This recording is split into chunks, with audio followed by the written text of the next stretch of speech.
We now head to Rivers State, where a political analyst, Mahmud Jega, says Rivers State Chief Judge Justice Simeon Amadi is the main obstacle preventing the State Assembly from impeaching Governor Siminalayi Fubara.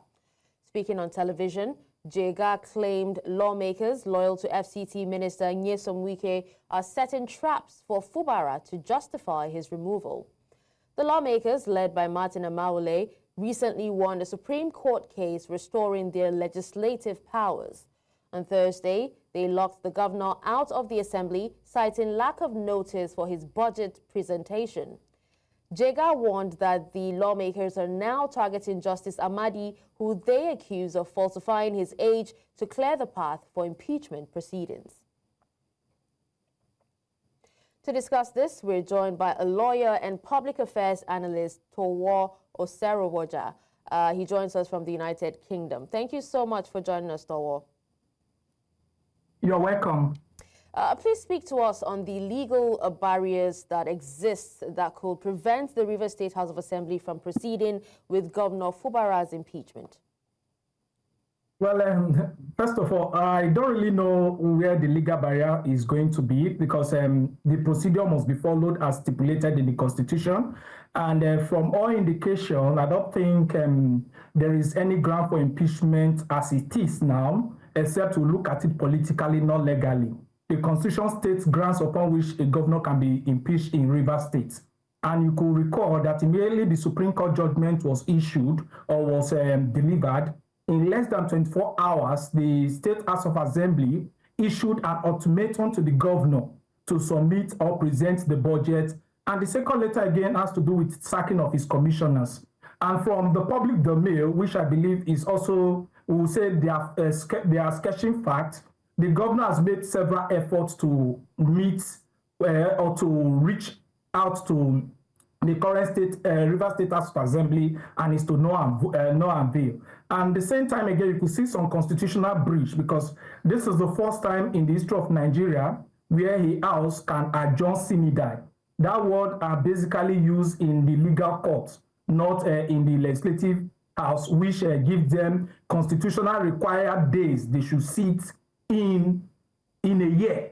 So it's really disturbing. Therefore, the aspect of this chief judge, I think it's not an issue because if you look at it, anything that has to do with judicial officers in Nigeria, it has nothing to do with the DSS investigating. The first point of call is the NJC. So the House have not taken that step, but want to see the coercive or the method or the reason behind them going to the DSS rather than petitioning the chief judge to the NJC. Okay, so but what could be the consequences if the lawmakers succeed in removing him? That's the chief judge.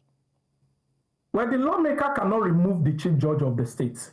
The lawmaker requires the lawmaker also requires the assent of the governor, and at the same time the recommendation of the chief of the NJC, which is the National Judicial Council. They need that requirement from them. So it's not just an open check for the State House of Assembly to just take over or sack or recommend.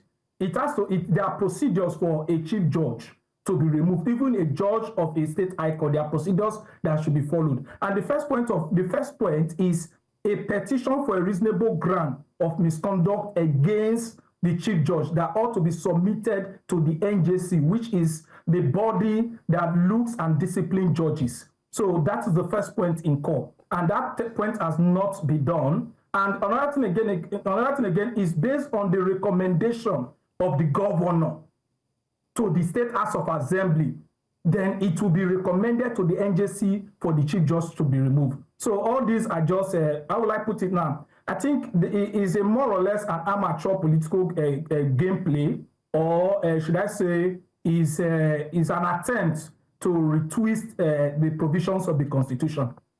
Okay, so in your personal opinion, Tohwo, are the actions of the lawmakers purely within their constitutional rights, or do they appear to be politically motivated by their allegiance to the minister, Nyesom Wike? Well, I don't want to join the public opinion that they are basically loyal to Wike, because in every situation in turn, every man has a price, or every man knows what he's looking for. Even Wike, as he's sitting there, is also prone to issues like this.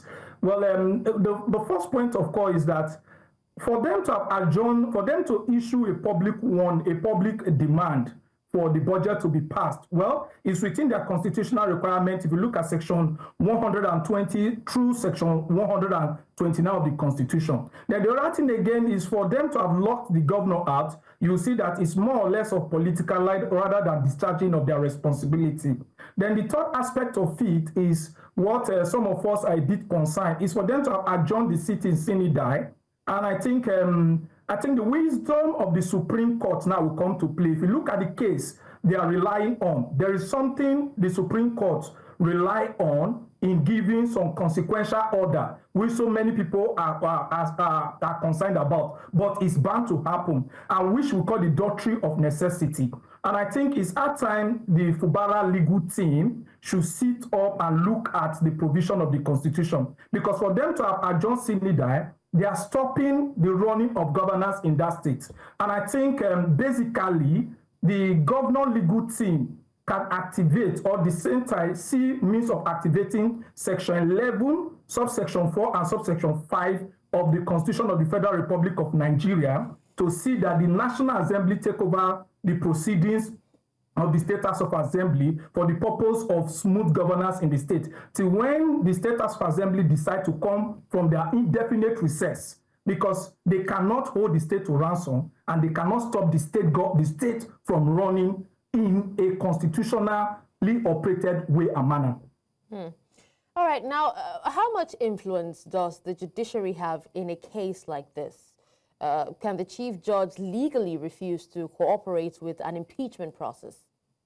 No, the Chief Judge cannot legally cooperate with it. You see, that is one of the things we need to see, the vulnerability of the executive and the vulnerability of even the State House of Assembly members. But let me look at it from this perspective. If the Constitution is followed properly, first of all, what would they do? There will be a motion on the ground questioning bringing grounds upon which the governor is seen to be of misconduct. And after the motion is being presented to the State House of Assembly, a request will be made to the Chief Judge to constitute a panel which will inquire into the allegation. And you know, the Constitution makes the executive a bit vulnerable, because what they consider as gross misconduct, what is considered as gross misconduct is not clearly spelled in the Constitution. So it's when those provisions are complied with, the Chief Judge has no reason not to constitute the panel. So his own is to constitute a panel, but procedures must be followed. And those procedures, I think the State House of Assembly have not done that. Then the other area which I think Fubara should look at, which is political, is that the members are also vulnerable. If the people are against their action, a recall is inevitable too. I think we should put all those things into play, for we to check the excesses of what is coming from the legislative arm and also the executive arm in Rivers State. Okay. Well, thank you so much, Tohwo, for your time and for speaking to us. You're welcome.